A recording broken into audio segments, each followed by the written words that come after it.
పూరా local. Welcome to పూరా local.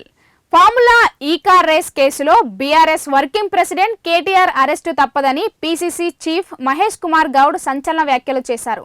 Cabinet అనుమతి లేకుండా ప్రభుత్వ నిధులను ప్రైవేట్ వారికి మళ్లించారని ఆరోపిస్తూ ఇందుకు సంబంధించిన ఆధారాలు ప్రభుత్వం దగ్గర ఉన్నాయని స్పష్టం చేశారు. కేటీఆర్ దమ్ముంటే నన్ను అరెస్టు చేయమని చెబుతాడు కానీ కోర్టు చుట్టూ తిరుగుతూ మొసలి కన్నీళ్లు కారుస్తున్నాడు. ప్రజలు ఇవన్నీ గమనిస్తున్నారో అని ఆయన విమర్శించారు. కేసీఆర్ 7 మండలాలను ఏపీలో కలపడానికి అంగీకరించడమే పెద్ద తప్పు అని, ఆ ప్రాంత ప్రజలు తీవ్రంగా ఇబ్బందులు పడుతున్నారని పేర్కొన్నారు. బీఆర్ఎస్లో అంతర్గత విభేదాలు ముదిరిపోతున్నాయని, గత పాపాలతో కలిసి ఆ పార్టీ పునర్జీవనం పొందే పరిస్థితి లేదని అన్నారు. కవిత తీరు రాజకీయ ఆత్మహత్య లాంటిదని వ్యాఖ్యానించిన ఆయన కాంగ్రెస్ కు ఆ కుటుంబ సమస్యలతో సంబంధం లేదని స్పష్టం చేశారు.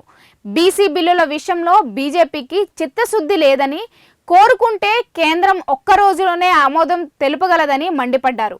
ఇక జూబ్లీస్ బై ఎలక్షన్ ఎప్పుడు జరిగినా కాంగ్రెస్కే విజయం ఖాయమని ధీమా వ్యక్తం చేసిన మహేష్ గౌడ్ మంత్రి పదవి విషయం మాత్రం అధిష్టానం నిర్ణయమని స్పష్టం చేశారు. ఇవి ఇప్పటి వరకున్న అప్డేట్స్. మరిన్ని అప్డేట్స్ కోసం చూస్తూనే ఉండండి పూరా లోకల్.